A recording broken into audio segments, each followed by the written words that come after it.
पृथ्वी पर एक ऐसा इनविजिबल बैरियर है जिसे कोई जीव क्रॉस नहीं कर सकता। एक ऐसा बैरियर जो दो दुनियाओं को मिलने नहीं देता। अब भले ही आपको ये सिनेरियो थोड़ा अनरियल लग रहा होगा, well let me tell you, reality में एक ऐसा इनविजिबल बैरियर है जिसने इंडोनेशिया के इन दो आइलैंड्स को सेपरेट करके रखा हुआ है। Now, I'm not kidding. Just take a look at this. इस मैप में साफ साफ दिखाई दे रहा है कि दोनों आइलैंड बस 35 किलोमीटर की दूरी पर होने के बावजूद भी इन पर जो एनिमल्स है वो एक दूसरे से काफी ज्यादा अलग है। अब चलो टेरेस्ट्रियल एनिमल्स का तो समझ आता है कि वो बीच में मौजूद पानी के कारण ट्रैवल नहीं कर सकते, पर ताजुब की बात तो यह है कि यहाँ के बर्ड्स और यहाँ तक कि एक्वेटिक एनिमल्स भी इस इनविजिबल बैरियर को क्रॉस नहीं कर सकते। सो ऑल इन ऑल ये दोनों भी आइलैंड्स अपने आप में दो अलग दुनिया है, जिसे बाय द वे एक साधारण से इंसेक्ट कलेक्ट करने वाले अनएजुकेटेड अल्फ्रेड रसल वॉलिस ने डिस्कवर किया था। वेल, मिस्टर वॉलिस एक बहुत ही इंटरेस्टिंग कैरेक्टर है जो चार्ल्स डार्विन के लेवल पर पहुंचेंगे।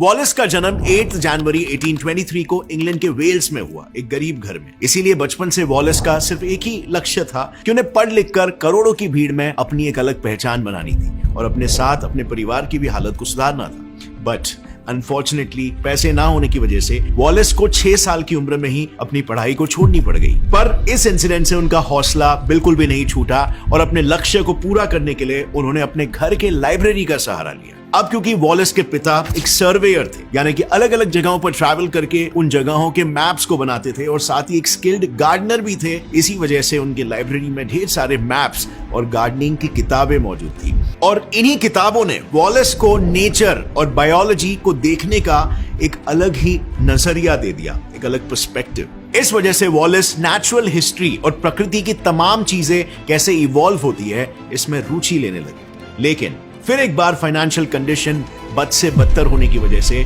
उन्हें अपनी इन रुचियों को नजरअंदाज करना पड़ गया। यहाँ तक कि उन्हें अपना मन मार के अपने भाई और पिताजी के लैंड सर्वेइंग बिजनेस में शामिल होने का फैसला लेना पड़ा। पर उनको ये नहीं पता था कि उनका यही फैसला उन्हें एक इनविजिबल बैरियर खोजने में मदद करने वाला था। अब जैसे ही उनकी हालत सुधरते हुए दिखाई दे रही थी, अचानक से वॉलिस के भाई का देहांत हो जाता है और उनका बना बनाया फैमिली बिजनेस ठप पड़ जाता है। इस मुसीबत की घड़ी में उनकी मुलाकात हुई हेनरी वॉल्टर बेट्स से। बेसिकली बेट्स एक एंटोमोलॉजिस्ट थे, आसान भाषा में कहूं तो कीड़े मकोड़े के एक्सपर्ट। इस मुलाकात में उन्होंने वॉलिस को अपने इस कला से परिचित कराया, जिसके बाद दोनों ने उनके इस जॉब को एक फुल टाइम बिजनेस में तब्दील करने का प्लान बनाया। उन्होंने देखा कि उस वक्त विक्टोरियन सोसाइटी में रेयर स्पीशीज के एनिमल्स एंड इंसेक्ट्स के काफी अच्छे पैसे मिल रहे थे और अगर वो इस बिजनेस में इन्वॉल्व होते तो वॉलिस की फाइनेंशियल कंडीशन सुधरती और दूसरा बायोलॉजिकल वर्ल्ड में उनका शायद नाम भी हो जाता।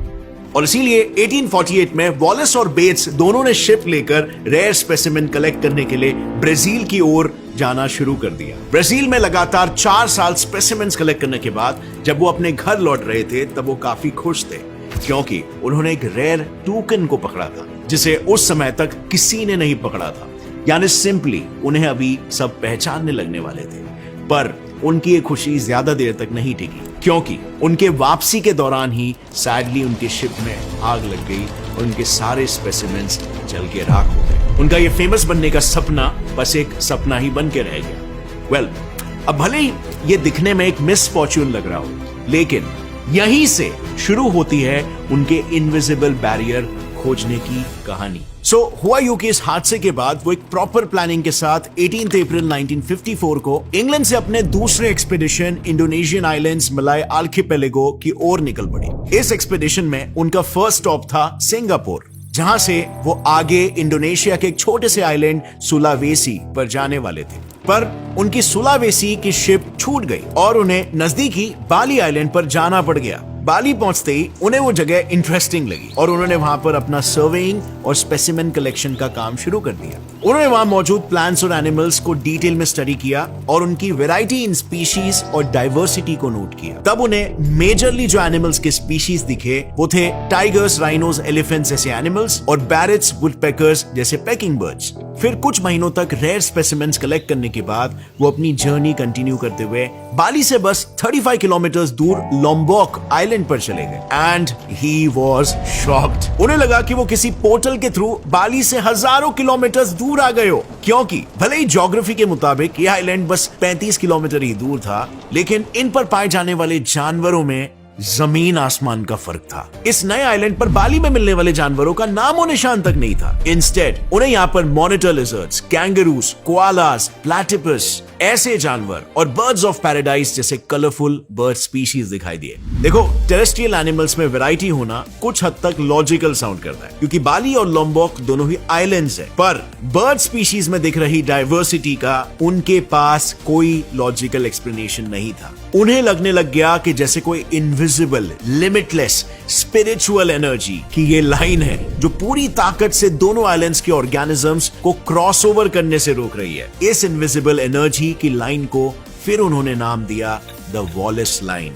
लेकिन अनफॉर्चुनेटली अपनी इस नई खोज को दुनिया के सामने लाने से पहले ही वो मलेरिया से इन्फेक्ट हो गए, और यही मलेरिया एक्चुअल में उनके लिए एक ब्लेसिंग इन डिस्गाइज रहा। मलेरिया के कारण बेड रिडन वॉलेस के पास उनकी वॉलेस लाइन के बारे में सोचने के लिए काफी फ्री टाइम था, जिसका फायदा उठाते हुए उन्होंने बिना किसी हाईटेक इक्विपमेंट के जरिए एक ऐसी हाइपोथेसिस बनाई जो ऑलमोस्ट वॉलेस लाइन को अच्छे से एक्सप्लेन कर सके। सो उनके अनुसार एक imaginary line which is nothing but biogeographical boundary के फॉर्मेशन का रीजन है पृथ्वी का जियोग्राफिकल एवोल्यूशन।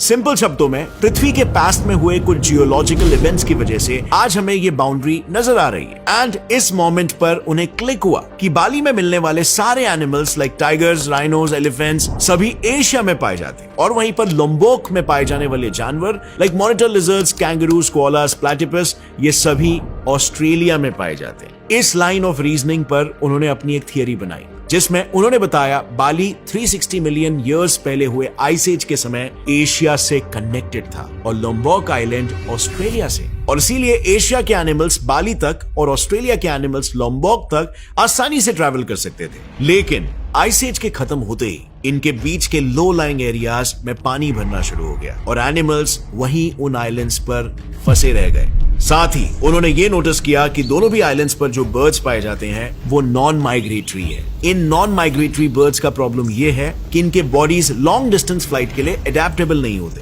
क्योंकि माइग्रेटरी बर्ड्स की तरह वो फ्लाइट के दौरान अपनी एनर्जी कंजर्व नहीं कर सकते, जिसकी वजह से खाने की खोज में वो सिर्फ 1 से 1.5 किलोमीटर की दूरी ही तय करते हैं। और जैसे कि मैंने पहले बताया, इन दोनों आइलैंड्स के बीच की दूरी 35 किलोमीटर है, जो इनके लिए तय करना नामुमकिन है। अब रही बात पानी में रहने वाले बींग्स की, तो उनकी मिस्ट्री को सॉल्व करने के लिए उन्होंने मदद लिया डीप सी करंट्स का। वॉलेस के हिसाब से इस रीजन में काफी strong deep sea currents generate होते हैं, जो इन एनिमल्स को ट्रैवल करने से रोकते हैं। इसका फोर्स इतना होता है कि ये इन एक्वेटिक एनिमल्स को तक ट्रैवल करने से रोकते हैं। And so to sum it up, terrestrial animals के अलग होने का रीजन था इन दोनों आइलैंड्स का 2 अलग कॉन्टिनेंट्स का हिस्सा होना। बर्ड्स के अलग होने का रीजन था उनका नॉन माइग्रेटरी होना, और एक्वेटिक एनिमल्स के अलग होने का रीजन था डीप सी करंट्स। अब फ्रेंड्स, देखा जाए तो उनका ये एक्सप्लेनेशन काफी लॉजिकल था, लेकिन कोई साइंटिफिक बैकिंग ना होने की वजह से उनके इस वॉलेस लाइन को साइंटिफिक कम्युनिटी ने मानने से इनकार कर दिया। नतीजा, इसके बाद उनके साथ जो हुआ वो मेरे लिए भी डाइजेस्ट कर पाना काफी मुश्किल था।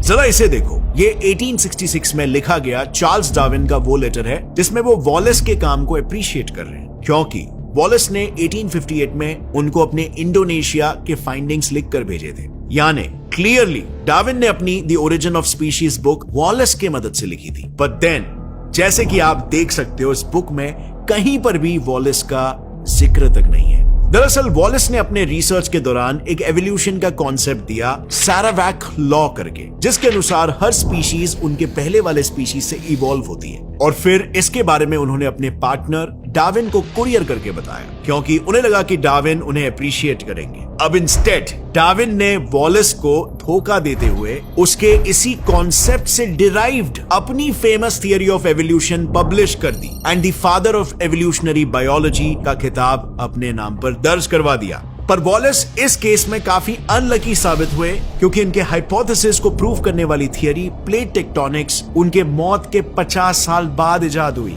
सो आज हम बिलीव करते हैं कि प्लेट्स टेक्टोनिक एक्टिविटीज की वजह से मूव करते हैं, लेकिन उस समय में कोई ये बिलीव नहीं करता था। प्लेट टेक्टोनिक्स का मतलब आसान भाषा में अर्थ के लेयर्स का मोशन है, जो अर्थ के फॉर्मेशन के वक्त से चला आ रहा है। अब वॉलेस के चल बसने के बाद जब ये थियरी इंट्रोड्यूस हुई थी, वॉलेस का सबसे पहला हाइपोथेसिस कि बाली एशिया से कनेक्टेड था और लोम्बोक ऑस्ट्रेलिया से, ये सच साबित हो गया, क्योंकि जब साइंटिस्टों ने टेक्टोनिक प्लेट्स की एक्टिविटी पर एक मॉडल बनाया, उसमें ये साफ साफ दिखाई दे रहा था कि बाली और लोम्बोक आइस एज के बाद ही अलग हुए हैं, जो तेज डीप सी कन्वेक्शन करंट को पैदा करता है, जिसकी वजह से पानी भी क्रस्ट के अंदर पड़े लावा तक पहुंच जाता है। अब जब ये पानी भाप बनकर तेजी से ऊपर आता है तो वो क्रस्ट को पुश करके लावा के बाहर निकलने की जगह बनाता है। और अब जब हॉट लावा पानी के कांटेक्ट में आता है, डीप सी का गर्म पानी ऊपरी सतह के ठंडे पानी के साथ जबरदस्त डीप सी कन्वेक्शन बनाता है। इससे दोनों तरफ के पानी के बीच में एक टेम्परेचर की वॉल बन जाती है, जो एक्वेटिक एनिमल्स के ट्रैवल में बाधा डालती है। इसे एक एग्जांपल से समझते हैं। सपोज आप एक ओशन में तैर रहे हो जिसका टेम्परेचर है -200 डिग्री सेल्सियस, और तभी आपके सामने एक कोल्ड स्लैश हॉट करंट आ जाता है, तो पानी का टेम्परेचर ड्रास्टिकली ड्रॉप या तो फिर राइज होगा, जिसके वजह से आप उसमें तैर नहीं पाओगे, और एक तरीके से वो लाइफ की फेवरेबिलिटी के लिए एक वॉइड क्रिएट कर देगा। और बिल्कुल यही हुआ उन एक्वेटिक एनिमल्स के साथ। पर अफसोस, अगर प्लेट टेक्टोनिक्स पहले डिस्कवर हुआ होता तो 1.25 lakh plant species, 1500 insect species और 2 प्रॉमिसिंग थियरीज देने वाले समबडी आज नोबडी बनके नहीं मरते।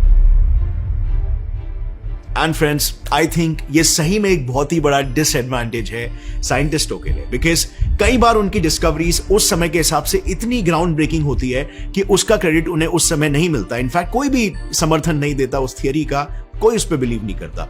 बट कुछ सालों बाद ये प्रूव हो जाता है कि उन्होंने जो इतने सालों पहले कहा था वो एक्चुअली सही है। बट टू बैड, वो साइंटिस्ट तब तक जिंदा नहीं रहते और उन्हें कभी रिवॉर्ड नहीं मिल पाता उनके इस इतने इंपॉर्टेंट डिस्कवरी का। ऐसा ही सेम किस्सा हुआ Nobel prize deserving Indian scientist doctor Narendra Singh Kapany के साथ भी, जिनका नोबेल प्राइज उनसे छीन कर चाइना के साइंटिस्ट को दे दिया गया, जिसके बारे में मैंने इस वीडियो में डिटेल में बताया है। बेसिकली आज जो आप इंटरनेट यूज कर रहे हो, मिस्टर कपानी को इसका क्रेडिट मिलना चाहिए। So check out this video to know the entire story. और अगर फ्रेंड्स इस वीडियो से आपको कुछ भी नया सीखने मिला, एक लाइक जरूर ठोकना। Get set fly science channel को सब्सक्राइब कर लो कि ये चैनल आपकी क्यूरियोसिटी को बढ़ाएगा और उसे सेटिस्फाई भी करेगा। See you next time. As always, stay curious, keep learning and keep growing. जय हिंद।